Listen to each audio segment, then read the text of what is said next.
Hello and welcome to Plus Sports on Plus TV Africa. My name is Mikhail Tinubu and I am your captain on this voyage across the land of sports. I'm joined on the line by Gbenga Gboyega this evening to discuss the stories that have been emanating out of the world all throughout today. So, Gbenga, good evening. Hello, good evening. Benga, it's always a pleasure having you join us, particularly because we agree more than we disagree, and sometimes when we do disagree, it makes for quality content. And I don't see us disagreeing in particular regarding this first story we're going to touch on. It regards Barcelona and its president. Specifically, Barcelona president Joan Laporta has been charged as part of the investigation into alleged bribes paid to referees, the Spanish court said on Wednesday. The club itself and two of its former presidents, Josep Maria Bartomeu and Sandro Rosell, as well as the former head of Spain's referees body, Jose Maria Enriquez Negreira, and his son have already been charged. Laporta has been charged in relation to his first spell as president of Barcelona from 2003 to 2010. In his report published on Wednesday, the judge leading the investigation said, in his opinion, Laporta could not benefit from the statute of limitations because of the seriousness of accusations. Negreira allegedly earned over 7 million euros from Barcelona between 2001 and 2018 through companies supposedly producing refereeing reports for the club. 27-time Spanish champions Barcelona have been fighting off accusations for months and deny any wrongdoing. Benga. It's just. Can you hear me? Yes, I can hear you. Please go on. The story is just a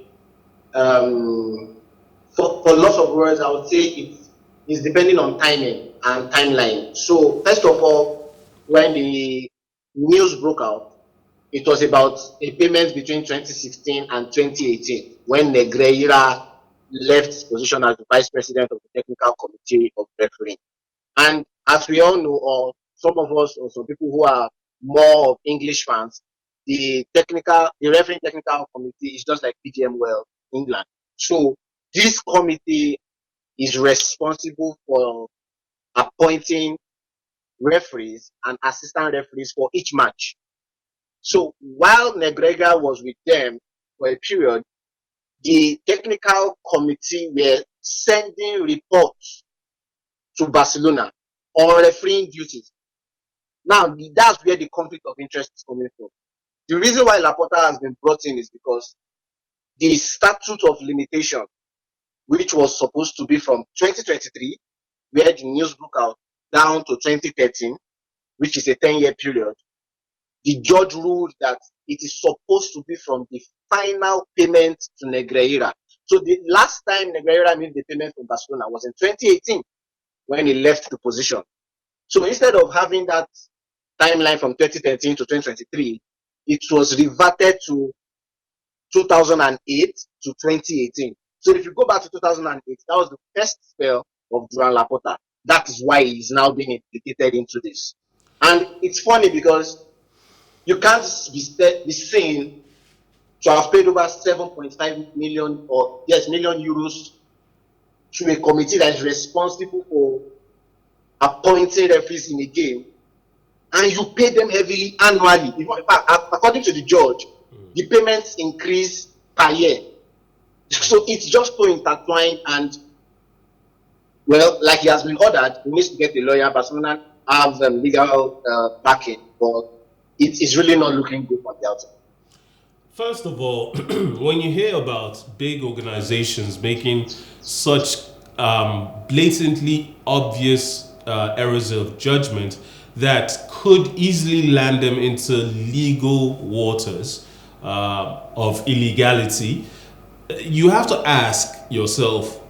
I mean, these kinds of institutions tend to have a team of lawyers, and they must have asked for an opinion on whether this was something that they could do legally and get away with it. Because sometimes it's not the intention of impropriety, but the appearance of impropriety that can make you seem guilty, that can render a guilty verdict on your actions. And it just seems like anyone with half a brain could have seen this kind of thing coming a mile away.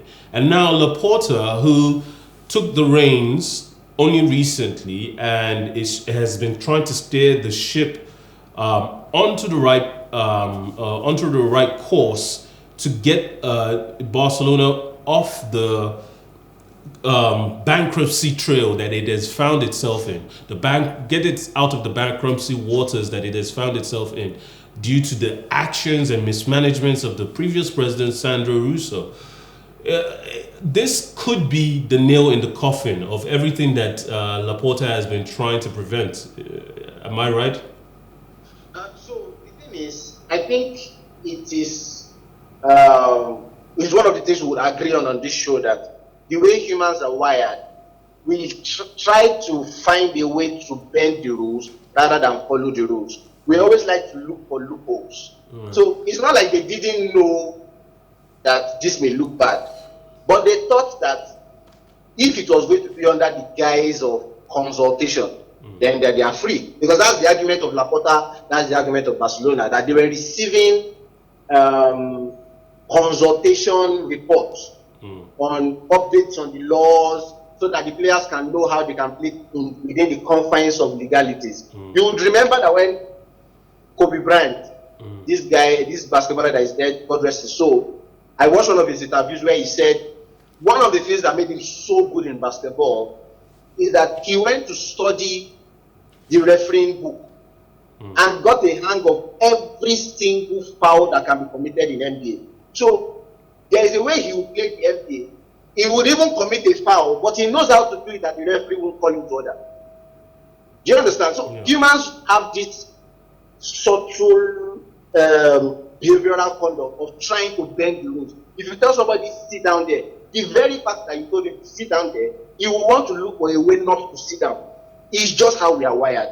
So I don't think they didn't know. They were informed, but they thought that if it was going to be under the guise of consultancy, then probably no problem. But the Chelsea fans would agree. Real Madrid fans would agree. A lot of teams that have suffered from refereeing misconduct, so to speak, when they play against Barcelona, won't agree.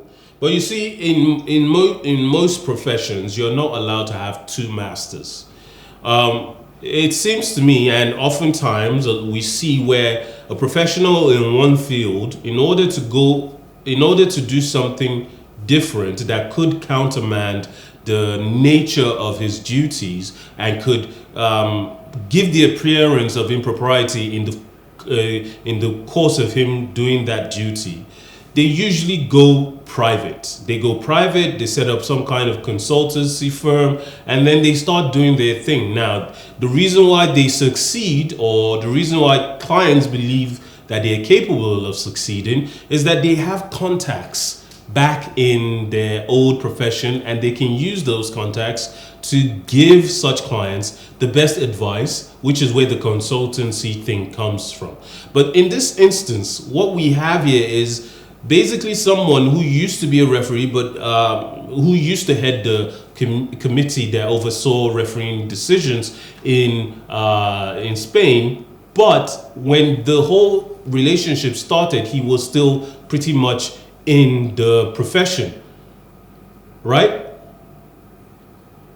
Benga? I can hear you. Can you hear me? Yes. So I feel like that is where they got this wrong, because if he had retired or stepped away from the job, and then they had used his experience, his wealth of knowledge, and his contacts to help them get these supposed reports, then all of this wouldn't be an issue. But that is not what happened. Instead, it happened over a course of years, whereby the situation seemed to give the impression that the money being paid was for services rendered in the course of him following a different master. And now that chicken has come home to roost. So I think Laporta himself will probably skate, probably with the lightest of punishments, if at all he does receive any punishment. Because as an institution, when you step in as a president, you can't just tear up old contracts. You come in, and if somebody explains to you that this is why the contract exists, this is why you're paying this person for some sort of consultancy, operation consultancy service, then I suppose it would be difficult for him to say, okay, he's going to tear up the contract. He would probably be the least person to suffer out of this if he has a good lawyer. But the rest of them, Sandra Russo, the president before him, Bartomeu, both of them will likely bear the brunt of this. And Barcelona as an institution, because for years now, people have complained that Barcelona seem to get certain favoritisms from the referee. A lot of people attributed it to just the Messi factor. Now Messi is gone, and people are getting this story, and it's giving us a way to peer into something that nobody else knew about. You see there a referee being surrounded by Barcelona players. This, no matter what the courts rule, no matter what La Liga rules, the damage is done, right? People will probably never trust Barcelona's the refereeing decisions regarding Barcelona, especially when it's entirely favorable to them and is unfair and obviously wrong. Barcelona themselves have shot themselves in the foot. And I agree with you totally in the fact that they should know better, they should do better. I mean, they were successful within this period we're talking about. Yes. We're talking about between 2008 and 2018. They won 8 La Liga titles. 8.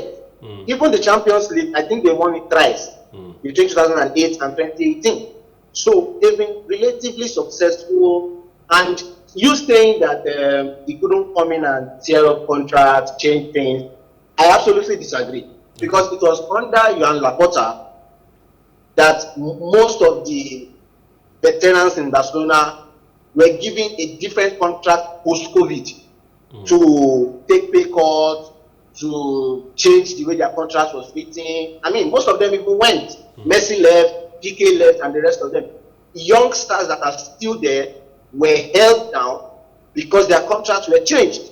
Case in point, Frankie de Jong, Gavi, Pedri, most of which have 1 billion as their release clause at the moment. This same Juan Laporta activated levers that have not been activated in Barcelona's history in over how many decades. So saying that he couldn't come in and change things, I don't agree. If he wanted to, he would have. Okay, but I would say this to play devil's advocate. The contracts you're speaking of that did get changed were contracts that were for relationships that he wanted to carry on. I'm saying that if Laporta wanted to come in and simply end the entire relationship, even though, given the nature of the Barcelona's financial situation, money was already accrued that would be owed to this Negreira guy. And if an agreement had been set that, okay, we're going to pay you a certain amount of money by next year, and suddenly he comes in and wants to rip up the contract in its entirety, that means money that is already owed, he would be defaulting on. And that could lead to the kind of situation where a court case is brought against them, and all of this comes out to light anyway. So my thing is, I feel that obviously there are some contracts you can break, some contracts you can renegotiate, but there are also some contracts that are ironclad, and even if they are not, the possible repercussions of breaching them could be worse than actually fulfilling them. So I say again, Laporta might have found himself behind the scenes in between a rock and a hard place where the last couple of payments could not be avoided, and he just paid it. But now he has opened himself up to legal scrutiny because he fulfilled those contracts. Again, there are better ways to do things. he didn't have to come in and rip any contract out. Do you remember when was it Luis Enrique? There was a coach of Spain who was the coach of Barcelona. Before he became the coach of Spain, he had to leave his post as the coach of Barcelona to become the coach of Spain. Carlo Ancelotti at the moment, he will leave his post as the coach of Real Madrid to become the coach of Brazil next summer. It's just a case of saying Negreira or whoever else will be the consultant, leave your post as an active refereeing official, which obviously puts conflict of interest, and become a Barcelona correspondent or a Barcelona representative. So we know that this is not a, okay, let me just put it plainly, politically, it's just like the ruling party at the moment having one or two things to do with opposition party. It doesn't work. That's why there's cross-carpeting. If you want to do something in the opposition party, you have to relinquish your identity in the current party, then move ahead and become a member of the opposition party. So he didn't have to come in and ruin any contract or rip anything apart. It's just a matter of facial value. Leave your post, become a Barcelona correspondent or a Barcelona representative. Then we know that whatever we are receiving has no conflict of interest. Well, this is going to obviously be one of those situations where we disagree. But I do agree with you that Negreira should have left his position, working as a member of committee for refereeing decisions. I understand that. I think nobody can disagree with that. But the rest of it, I think we will learn much more than we've learned up till now, because a lot of these cases, they tend to be much deeper wells than we are aware of. But until then, we'll wait for updates.